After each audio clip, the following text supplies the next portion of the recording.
Well, my son texted me 4 or 5 days ago and said that his grandma, his mother's mom, has terminal cancer and she's not expected to live more than a week or two. So I want to give my condolences to my ex-wife's family and maybe a little bit of a public service announcement. Go get a colonoscopy and an endoscopy, by the time you're 50. I had my first one at 44. She has GI cancer. And her dad had GI cancer and died at the age of 62. And I think my mother-in-law, ex-mother-in-law, is 73, 45. I don't think she did any preventative. And without being too judgmental, a lot of stuff that she does or did was somewhat more naturopathic, I think. But that's just my own judgment. And there's such things called the Lynch syndrome. I looked it up. It's hereditary. It is in your DNA. And it's diagnosed when you're young. And then my son's 30, and he's kind of stuck in the middle. And then his grandpa, my dad, had prostate cancer at 56, colon cancer at 84, 85. He's stuck in the middle. So I told him, texted him a couple of days ago, Brian, go get yourself checked. A lot of that stuff's preventative. When I was 44, the first colonoscopy, I had a polyp in my stomach. Benign, but I think my mom had one and it was cancerous. Crazy thing that I have is a fatty tumor on the back of my spine, for goodness sake. My mom's had like 5 of them removed. Man, I thought I had some sort of cancer on my back, and there was a lump, and of course they had to ultrasound it, which was a good experience because one of the technicians was a student, so that was kind of cool. I was their first patient. Made me feel kind of good. Came back benign, but it's wrapped around my spine. And so the neurosurgeon said, if it doesn't bother you or hurt or you don't get numbness, we can't touch it because it's in your spine, and if we would have to leave it an open wound. I'm not sure what they call that. Impacted or anyway, and then if you get a staph infection in there and then it gets into your spine, you go straight to your bloodstream or your head, and that's not good. Sepsis, I think it is. But anyway, so I know that my ex-mother-in-law, Rhonda Lee, is left a faith that she held on to for over 50, 55 years in her family. She left it. She was disgruntled with one of our ministers that dare admonish any of her children or her because she's the all-knowing. It's pretty sad. Ministers are responsible, the book of Hebrews says, for their care of the flock. They're going to answer to God for what they preach, how they care, how they admonish, the spirit that they admonish with.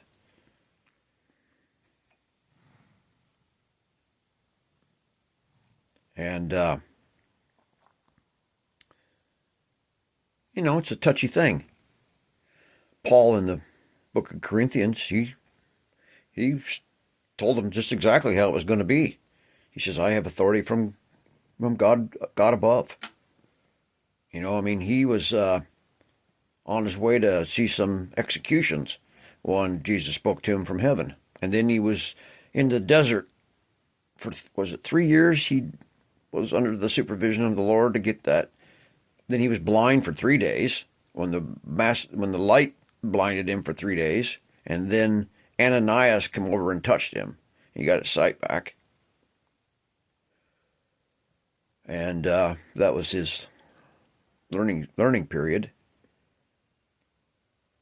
And it's not easy being a minister in the church and carrying the gospel story. But I sent her a letter and said, in the 11th hour, you can turn your life to Jesus, and your reward is exactly the same as if you worked 12 hours. That's what the Bible story says.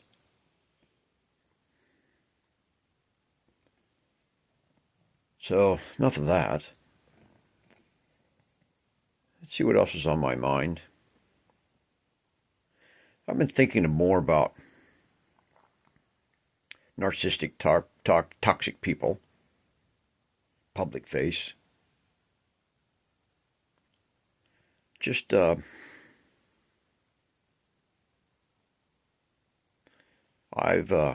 gone no contact with my father.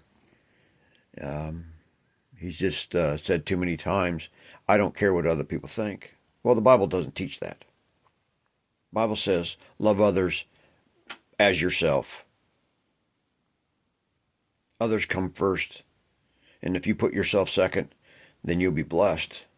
Many seek to sit at the head of the table by the master of the house or whatever it is. But he says, don't seek the head of the table. And then you'll be called up in front of others when they see your humbleness. But not my dad. I pray for him. I recently, back in April or May, I reprimanded him for making a racist statement of some sort. And I didn't think that was edifying at 10 o'clock in the morning on the way to get some lunch together. And he snapped. Don't you tell me what I can or can't do. You're not honoring me by criticizing me and telling me. Well, I says, well, I am telling you. It doesn't edify. And so then, you realize,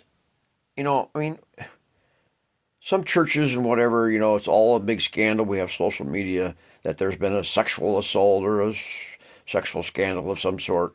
But where is the church when it comes to mental abuse, verbal abuse in the home where nobody sees it? Everybody says, oh, it's so wonderful to have Mr. and Mrs. So-and-so in the church. But it's hell for the kids for the next 6 days. And the parents arguing, who knows all what goes on. Never see them be respectful to each other. The kids never learned it. I didn't learn it at home. Neither did my sister. We never learned learn how to forgive or to be, compromising. No, it was a free-for-all. It was get your way at all cost, and you're right at all cost. I mean, they lived their life to be right at all cost. Never did I ever see them say anything kind or greet each other with any sort of respect or love. Never. I didn't learn it. That's pretty sad. However, I will say to my son, I never disrespected my son. Never showed that. Showed him I loved him. Told him he did well at school. He's a great golfer. He made state golf as a freshman, but then as a junior, he quit. But there were some mental issues, and that's fine. We don't judge. So he likes to play for fun, and fair enough. And he's good enough. And I'm proud of him. He got a great job. Works for an investment company. I can't say the name of it, but it's a sad time. But we need to figure it out to this toxic relationship nonsense. It's just ridiculous. The fact that you live to be a Christian and I don't understand it. My mom's the same way. Crazy. Angry. I mean, the neighbor girls even say, "We can't stand your mother. She talks like she's angry all the time."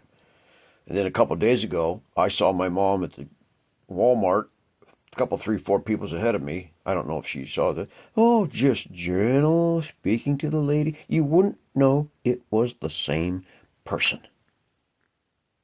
Oh, who's that? They don't talk like that at home. Who keeps giving these people permission to act like that, may I ask? They've got way too much permission and allowed to do that. I put an end to it because it destroys your peace and your relationship with Jesus when your peace is just taken right out from underneath you. It's horrible. You forgive them. You must forgive them. Yes, you do. Because, I've been studying the cup. What does the cup really mean? Jesus took the cup. And I've only been studying it for about an hour this morning before church, but it comes from the Greek word, and the Greek word, I can't pronounce, it's patreon. It means the vessel, drinking vessel. Well, heaven was poured out. Grace and mercy was poured out. It was poured into Jesus, and Jesus said, "If you've seen me, you've seen the Father." So it was poured into Jesus, the Spirit of God. Then you could pour it out. But you can't pour out forgiveness if it's never in you. You can't have grace for others if it's not in you. You can't serve others if it's not in you. You can't pour it out. You can't be the salt of the earth if it's not in you. It says you could have salt that's lost its savor. That could be it. You can't be, compromising person if it's not in you to be that. You hear that comment. It's not in them to be such and such and such and such. We all have talents. The Bible says we have talents. Some, X, whatever. We all have different talents. But, and then the cup is the pathway. It's a cup of mercy, the cup of grace.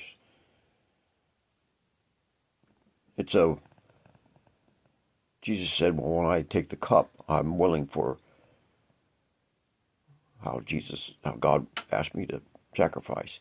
And what started it was, I was wondering why Jesus refused the wine and the myrrh. And so I asked AI. I've been doing a little bit of studying AI, ChatGPT or whatever it is. And so far it's come back with some good answers. Now, let's not get too worked up about AI being the product of the devil, because it's not.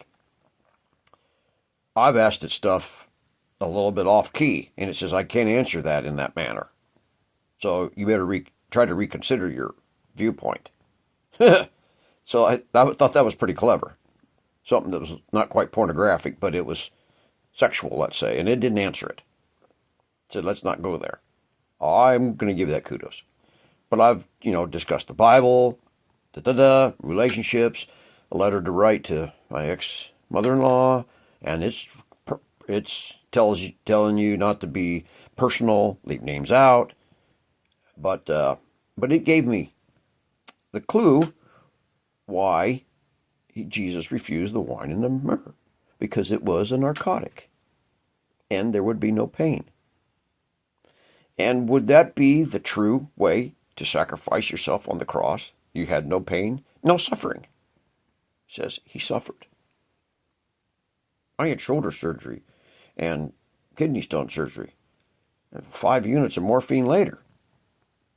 Well, because you're throwing up. And, he took it. Took the pain and to make it the complete willingness of that excruciating pain.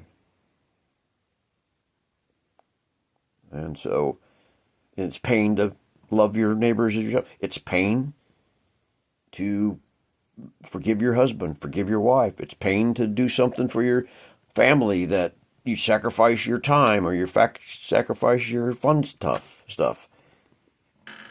Or it's painful.